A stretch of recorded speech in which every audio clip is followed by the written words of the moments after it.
नमस्कार दोस्तों। तो आज अपन शुरू करते हैं अपना एसीएफ इन्वायरमेंट की जो अपनी 10वीं यूनिट चल रही है। इस 10वीं यूनिट में आज अपना टॉपिक है स्टॉकहोम कॉन्फ्रेंस।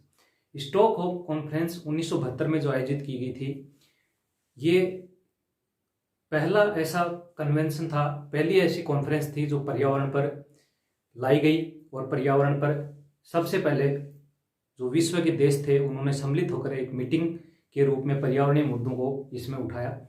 तो ये जो स्टॉकहोम कॉन्फ्रेंस है, इसमें कुछ अन्य निर्णय भी लिए गए, जैसे यूनाइटेड नेशन इन्वायरमेंट प्रोग्राम शुरू किया गया, यूएनईपी। तो ये जो यूएनईपी है, इसका क्या लक्ष्य है, क्यों शुरू किया गया, इसको भी अपन साथ में देखेंगे। तो अपने आज दो टॉपिक हो जाएंगे, स्टॉकहोम कॉन्फ्रेंस हो जाएगा और साथ में ही यूएनईपी जो संस्था है वो भी इसमें साथ में ही हो जाएगी। ये पढ़ना इसलिए आवश्यक है क्योंकि स्टॉकहोम कॉन्फ्रेंस में ही यूनेप की स्थापना की गई थी। उसको शुरू करने से पहले अपन देख लेते हैं, कल अपन ने जो क्वेश्चन दिए थे उस क्वेश्चन में पहला क्वेश्चन था विश्व पर्यावरण दिवस 2019 की थीम क्या थी। तो 2019 की थीम थी वायु प्रदूषण, एयर पोल्यूशन। 2019 का विश्व पर्यावरण दिवस, वर्ल्ड इन्वायरमेंट डे की थीम थी क्या, वायु प्रदूषण। दूसरा क्वेश्चन था पर्यावरण संरक्षण जो एक्ट है, इन्वायरमेंट प्रोटेक्शन एक्ट, वो कब लाया गया। तो वो 1986 में लाया गया था। 1986 में इन्वायरमेंट प्रोटेक्शन एक्ट लाया गया था। ये दो क्वेश्चन आपको दिए हैं। दूसरा, अभी एक स्टूडेंट है, उन्होंने कमेंट किया है कि सर आप ऑप्शन को भी डिटेल में थोड़ा बता दिया करो। तो कल से अपन जितने क्वेश्चन पढ़ेंगे, दो क्वेश्चन जो अपन पढ़ेंगे, उन क्वेश्चन की पहले अपन डिटेल में उनको देखेंगे कि जो इनके ऑप्शन है उन ऑप्शन को डिटेल में निकाल के अपन उन पर पहले चर्चा करेंगे, फिर इसके बाद आपको दो क्वेश्चन दिए जाएंगे। आज का अपना पहला क्वेश्चन है, Indian institute of ecology and environment कहाँ स्थित है। Indian institute of ecology and environment कहाँ स्थित है। ऑप्शन ए है दिल्ली, ऑप्शन बी है मुंबई, ऑप्शन सी कोलकाता और ऑप्शन डी क्या है, तिरुवनंतपुरम। क्वेश्चन नंबर 2, निम्नलिखित में से कौन सी एक हरित गैस नहीं है। इनमें से कौन सी एक हरित गैस नहीं है। Option A oxygen, option B carbon dioxide, option C fluorocarbon और ऑप्शन डी क्या है, मीथेन। इसे कहते हैं chlorofluorocarbon,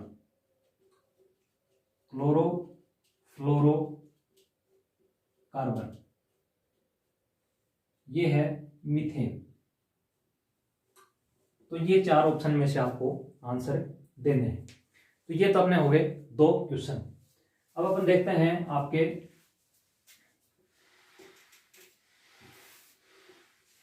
Stockholm conference. Stockholm conference, और जिन स्टूडेंट को नोट्स की आवश्यकता हो 7568964662 इन नंबर पे व्हाट्सएप कर सकता है। तो यहां से आपको इसकी डिटेल मिल जाएगी, नोट्स कैसे आपको उपलब्ध होंगे 7568964662 पर।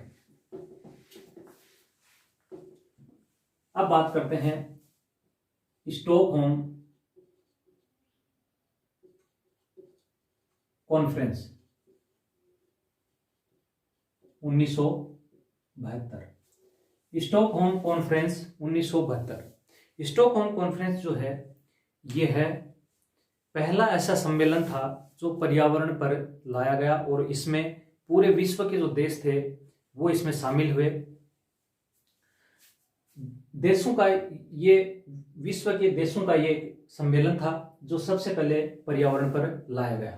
5 से 16 जून के मध्य इसको आयोजित किया। 5 जून से 16 जून 1972 को यह है स्टॉकहोम में आयोजित किया गया। स्टॉकहोम स्वीडन में है, वहां पर इसका आयोजन किया गया। स्वीडन में इसलिए आयोजित किया गया क्योंकि सबसे पहले स्वीडन ही ऐसा देश था जिसने पर्यावरण के संबंध में सम्मेलन आयोजित करने के लिए यूनाइटेड नेशन की जो जनरल असेंबली है, सामान्य सभा है, उसके सामने एक प्रस्ताव रखा कि पर्यावरण के मुद्दों के लिए एक सम्मेलन बुलाया जाए। इसलिए स्टॉकहोम स्वीडन में पहला सम्मेलन आयोजित किया गया। यूनाइटेड नेशन जनरल असेंबली द्वारा स्वीडन की रिकमेंडेशन या अनुशंसा पर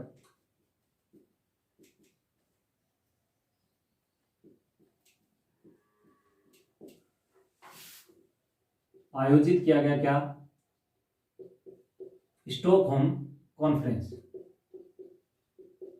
ये आयोजित हुआ 5 जून से 16 जून 1972। 5 जून से 16 जून 1972 को यह आयोजित किया गया और आयोजन इसका किया गया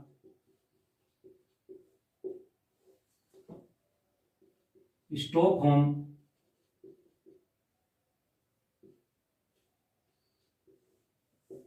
स्वीडन। स्टॉकहोम स्वीडन में आयोजित किया गया, इसलिए इसको स्टॉकहोम कॉन्फ्रेंस भी कहते हैं। यहां पर यह आयोजित किया गया। ये जो सम्मेलन है इसमें कुल 119 देश शामिल हुए। कितने? 119 देश इसमें शामिल हुए।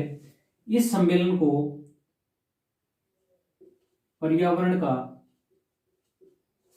मैग्ना कार्टा कहा जाता है।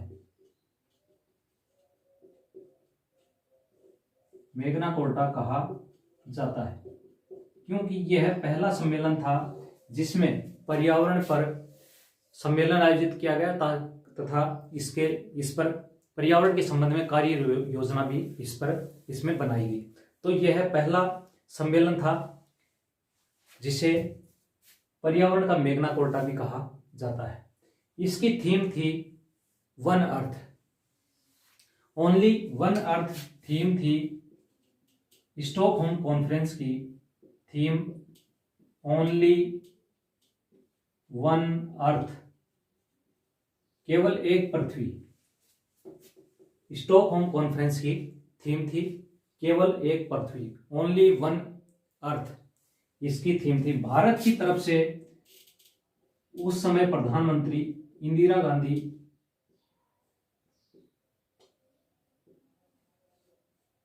इसमें भाग लेने गई।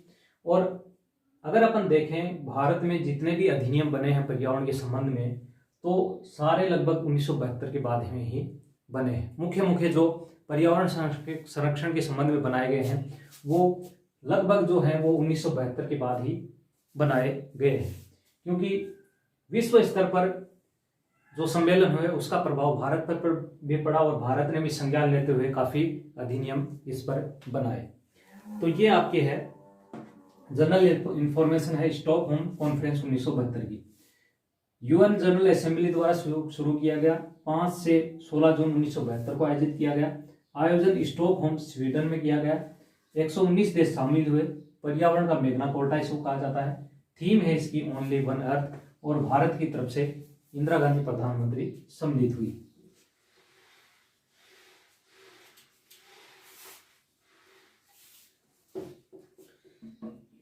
अब इस स्टॉकहोम कॉन्फ्रेंस में एक स्टॉकहोम डिक्लेरेशन भी जारी की गई। स्टॉकहोम डिक्लेरेशन यानी इसको कहते हैं स्टॉकहोम घोषणा।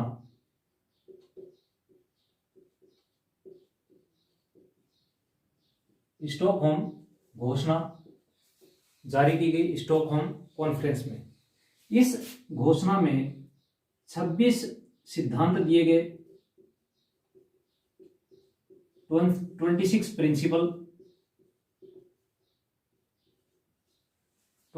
प्रिंसिपल इसमें दिए गए और लगभग 109 सिफारिशें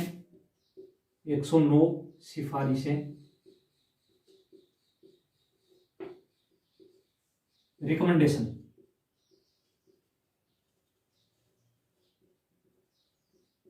तो आपको ये याद रखना है इसमें 26 सिद्धांत दिए गए और 109 रिकमेंडेशन इसमें दी गई। 26 सिद्धांत और 109 रिकमेंडेशन। सिद्धांत 26 कौन से हैं ये अपने को याद करने की आवश्यकता नहीं है, सिर्फ अपने को यही याद रखना है कि इसमें 26 सिद्धांत दिए गए और 109 सिफारिशें इसमें दी गई। अब इसमें फ्रेमवर्क फॉर एनवायरनमेंट यानी पर्यावरण के लिए कार्य योजना बनाई गई। इसी प्रकार ह्यूमन सेटलमेंट के लिए नियम बनाए गए कि मानव जो है वो उसको किस प्रकार उसका सेटलमेंट किया जा सके। नेचुरल रिसोर्स का मैनेजमेंट किस प्रकार किया जा सके, पोल्यूशन है उसको किस प्रकार कम किया जा सके, और साथ में ही पर्यावरण के संबंध में एजुकेशन और सोशल एस्पेक्ट के संबंध में जागरूकता किस प्रकार फैलाई जा सके, ये इसी सम्मेलन में इस घोषणा में शामिल थी। तो इसके ये मुख्य मुख्य बिंदु है, जैसे आपके ह्यूमन सेटलमेंट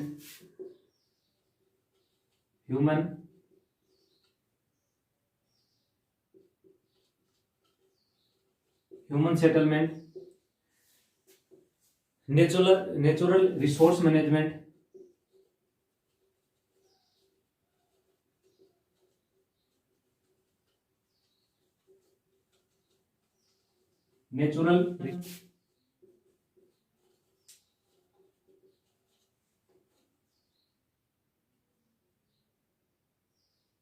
सोशल एंड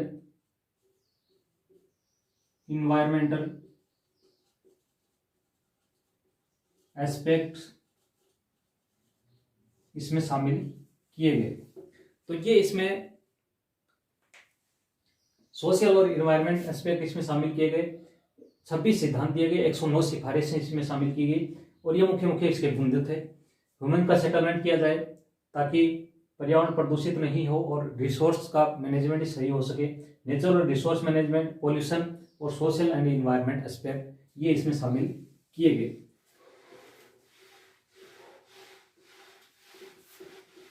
सम्मेलन का योगदान, स्टॉकहोम सम्मेलन का योगदान, स्टॉकहोम सम्मेलन का क्या योगदान रहा यह अपन देखेंगे। तो इसमें इसका योगदान यह रहा कि इससे मानवीय पर्यावरण के संरक्षण पर घोषणा पत्र को प्रस्तुत किया गया। इसमें ऐसी घोषणाएं की गई जिससे मानवीय पर्यावरण को बचाया जा सके। विश्व स्तर पर भी इसके लिए प्रयास किए गए और राष्ट्रीय स्तर पर भी इसके लिए राष्ट्रीय स्तर पर कार्रवाई करने के लिए सुनिश्चित करने की दिशा में कार्य किया गया। यानी इसमें ये दिशा निर्देश दिए गए कि राष्ट्रीय स्तर पर भी पर्यावरण संरक्षण के लिए कार्य की जानी चाहिए। पर्यावरण संरक्षण की दिशा में इनको नियम बनाने चाहिए राष्ट्रीय स्तर पर। पर्यावरण संरक्षण हेतु अन्य सम्मेलन को बुलाए जाने की भी इसमें घोषणा की गई कि आगे भी इसमें सम्मेलन आयोजित किए जाएंगे यूनाइटेड नेशन के द्वारा। संस्थागत प्रशासनिक और वित्तीय संस्थाओं की भी स्थापना इसमें करने की घोषणा की गई, और साथ में ही मानवीय पर्यावरण के संरक्षण की दिशा में कार्य योजना बनाने के लिए इसमें की आवश्यकता इसमें प्रस्तुत की गई। तो ये इसके स्टॉकहोम सम्मेलन के योगदान है। तो पहला इसका है मानव पर्यावरण संरक्षण में मानव पर्यावरण संरक्षण हेतु कार्य योजना। इस मानव पर्यावरण पर घोषणा पत्र, मानव पर्यावरण पर घोषणा पत्र प्रस्तुत किया गया। तीसरी प्रशासनिक वित्तीय प्रशासनिक संस्थाएं, वित्तीय संस्थाएं तथा संस्थागत संस्थाएं प्रस्तुत करने हेतु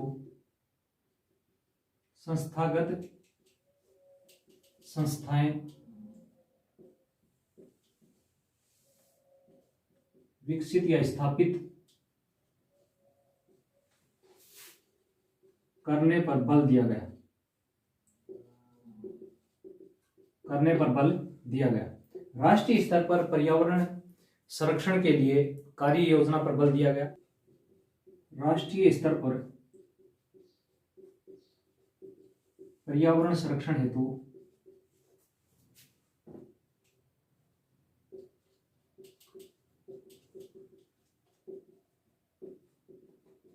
बल देने के लिए इसमें कहा गया कि राष्ट्रीय स्तर पर भी पर्यावरण संरक्षण हेतु कार्य किया जाना चाहिए। अन्य पर्यावरण सम्मेलन भी आयोजित किए जाएं।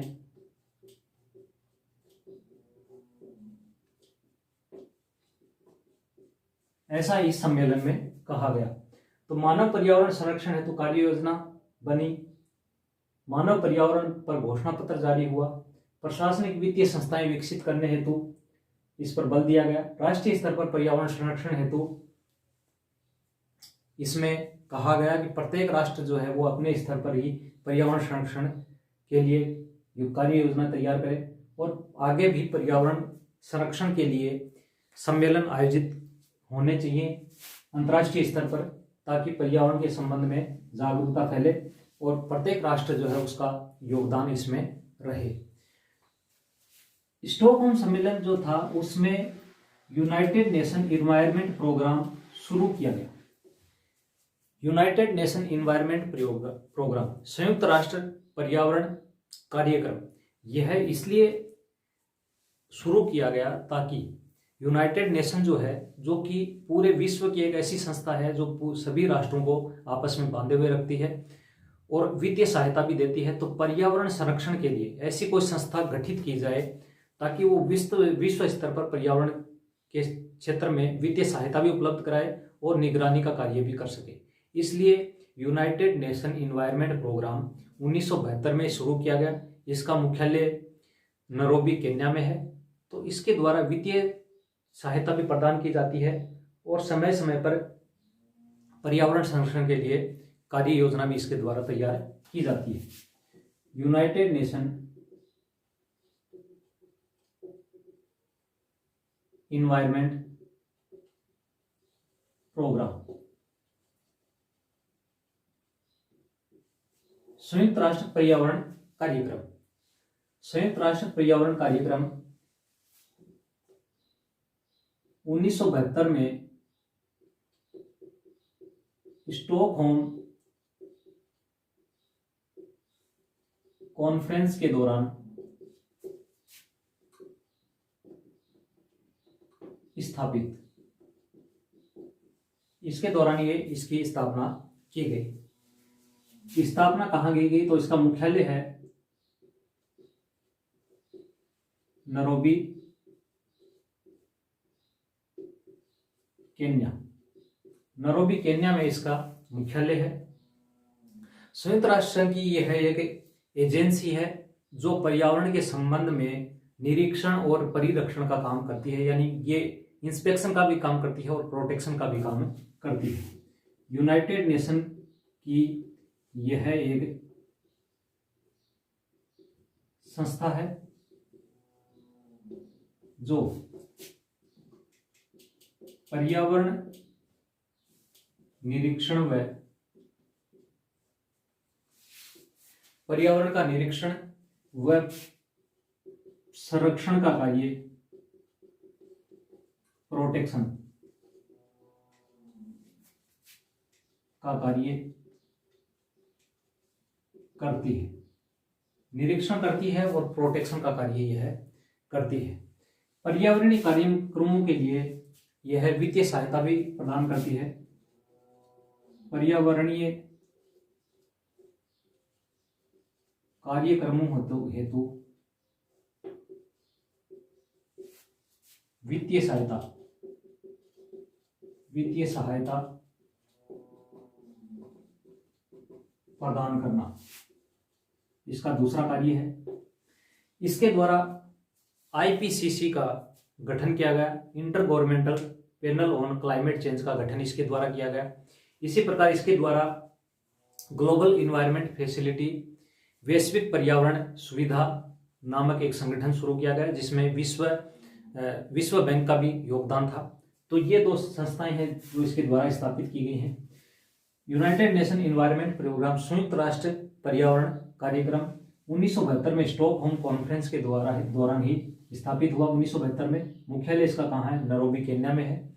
यूएन की एक संस्था है यह। यूएन की यह क्या है, एक एजेंसी है या संस्था है जो पर्यावरण निरीक्षण और संरक्षण का कार्य करती है। पर्यावरण कार्यक्रमों है तो यह वित्तीय सहायता भी प्रदान करती है। तो यूएनईपी के द्वारा दो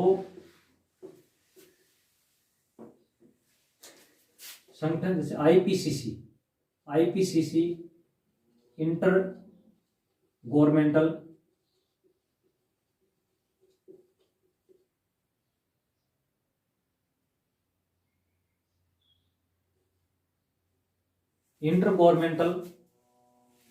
पैनल ऑन क्लाइमेट चेंज,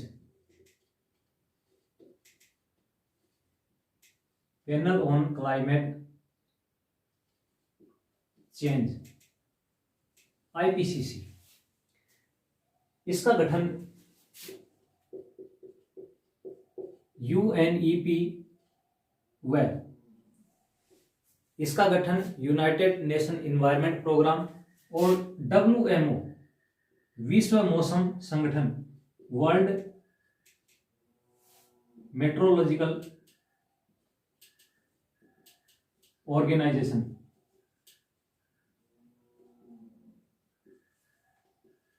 वैश्विक मौसम संगठन के द्वारा इसका निर्माण किया गया। 1988 में आईपीसीसी का इसने गठन किया। तो आईपीसीसी के गठन में भी यूएनईपी का योगदान है। आईपीसीसी की फुल फॉर्म है inter governmental panel on climate change, जो कि 1988 में शुरू किया गया। Global environment facility, global environmental facility, वैश्विक पर्यावरण सुविधा, वैश्विक पर्यावरण सुविधा, वैश्विक पर्यावरण सुविधा की शुरुआत भी यूएनईपी के द्वारा तथा विश्व बैंक के द्वारा इसकी शुरुआत की गई। ग्लोबल इन्वायरमेंट फैसिलिटी, यह जो संस्था है इसकी स्थापना 1991-92 के आसपास इसकी स्थापना हुई है और इसकी स्थापना करने में यूएनईपी प्लस विश्व बैंक के द्वारा इसकी स्थापना की गई। इसकी स्थापना का उद्देश्य यह था ताकि जितने भी कार्यक्रम चल रहे हैं पर्यावरण से संबंधित उनको वित्तीय सहायता प्रदान की जा सके, इसलिए ग्लोबल इन्वायरमेंट फैसिलिटी की शुरुआत की गई। यूएनईपी के द्वारा आईपीसीसी, जीईएफ तथा एक अवार्ड शुरू किया गया, इसके द्वारा ग्लोबल 500 अवार्ड।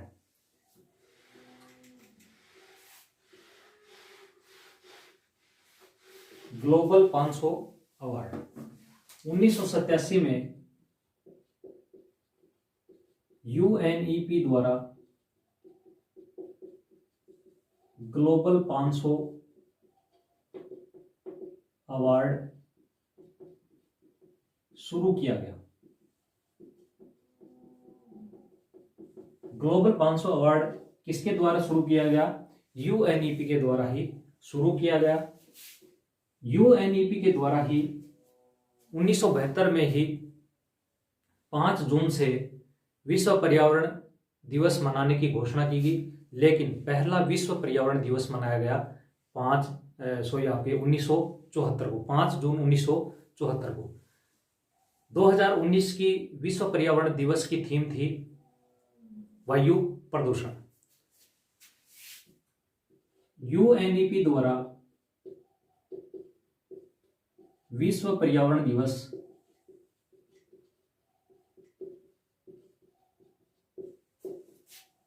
5 जून को प्रतिवर्ष मनाने की घोषणा की गई। 5 जून को विश्व पर्यावरण दिवस, और 5 जून को ही क्यों? क्योंकि जो स्टॉकहोम कॉन्फ्रेंस आयोजित की गई थी वो 5 जून से 16 जून 1972 को ही आयोजित की गई थी, इसलिए 5 जून को विश्व पर्यावरण दिवस मनाए जाने के रूप में निर्णय किया गया। प्रथम विश्व पर्यावरण दिवस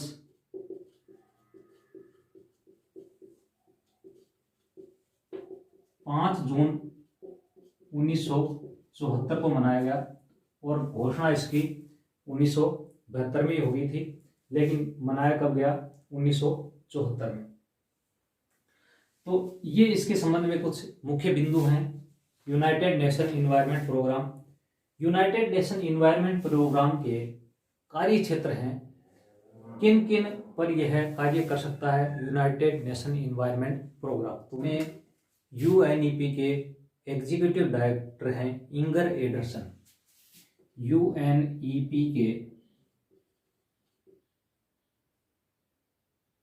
कार्यकारी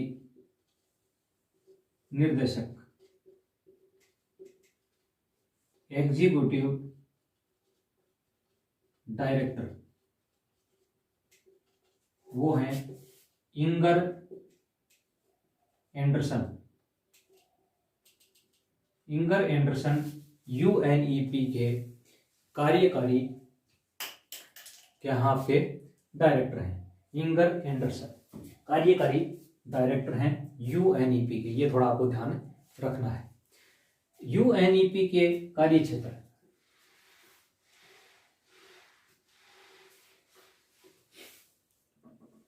यूएनईपी के कार्य क्षेत्र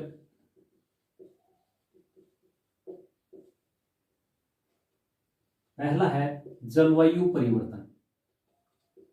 जलवायु परिवर्तन, क्लाइमेट चेंज पर यह कार्य करता है। दूसरा, आपदा प्रबंधन व संघर्ष, आपदा प्रबंधन व संघर्ष।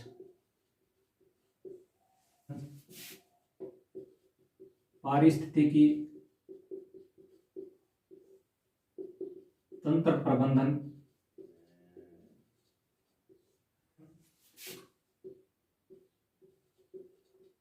पर्यावरण अभिशासन, अपशिष्ट प्रबंधन, अपशिष्ट प्रबंधन, संसाधन की दक्षता, संसाधन की दक्षता, पर्यावरण की समीक्षा, ये सारे इसके कार्य क्षेत्र के अंतर्गत आते हैं। जलवायु परिवर्तन, आपदा प्रबंधन व संघर्ष, पारिस्थितिकी तंत्र प्रबंधन, पर्यावरण अभिशासन, अपशिष्ट प्रबंधन, संसाधन की दक्षता और पर्यावरण की समीक्षा, ये सारे इसके कार्य क्षेत्र हैं। यूएनईपी द्वारा रिपोर्ट प्रस्तुत की जाती है। इसके द्वारा 3 रिपोर्ट प्रस्तुत की जाती हैं। रिपोर्ट, यूएनईपी के द्वारा 3 रिपोर्ट जारी की जाती हैं। Action on air quality, action on air quality, ये रिपोर्ट यूनेप ग्लोबल इन्वायरमेंट